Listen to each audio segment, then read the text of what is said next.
അടുത്തിടെ എനിക്കൊരു കുട്ടിയോട് സംസാരിക്കാൻ ഇട വന്നു.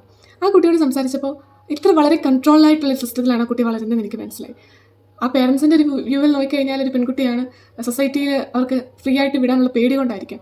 പക്ഷേ എന്നിരുന്നാൽ പോലും ഞാൻ നിങ്ങളോട്, അങ്ങനെയുള്ളൊരു പേരൻസിനോടാണ്, അങ്ങനെയാണ് നിങ്ങൾ കുട്ടികളെ വളർത്തുന്നതെങ്കിൽ എനിക്ക് അങ്ങനെയുള്ളവരോട് എനിക്ക് പറയാനുള്ള ഒറ്റ കാര്യമേ ഉള്ളൂ.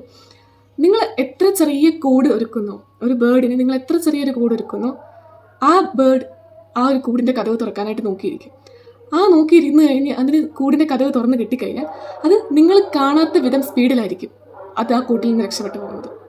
ഇത് തന്നെയാണ് എനിക്ക് നിങ്ങളെ കുട്ടികളെ വളർത്തുന്ന രീതിയോട് പറയാനുള്ളത്. നിങ്ങൾ എത്രത്തോളം കൺട്രോളാക്കി ഫ്രീഡം കൊടുക്കാതെ ഒരു ഏകാധിപത്യ ഭരണം പോലെ ഒരു കുട്ടിയെ വളർത്തുന്നു, ആ കുട്ടി അത്രയും പെട്ടെന്ന് തന്നെ നിങ്ങളുടെ അടുത്ത് നിന്ന് എസ്കേപ്പ് ആവാൻ നോക്കും.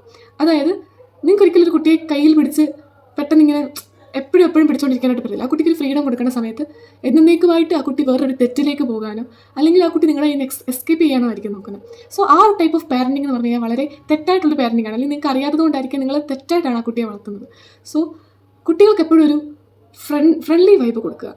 ആ ഒരു ഫ്രണ്ട്ലി വൈബിൽ ആ കുട്ടി എന്ത് തെറ്റ് ചെയ്താലോ അല്ലെങ്കിൽ എന്തെങ്കിലും ലൈഫ് എക്സ്പീരിയൻസ് ആണെങ്കിൽ പോലും നിങ്ങളുടെ അടുത്ത് വന്ന് ഷെയർ ചെയ്യത്തുള്ളൂ.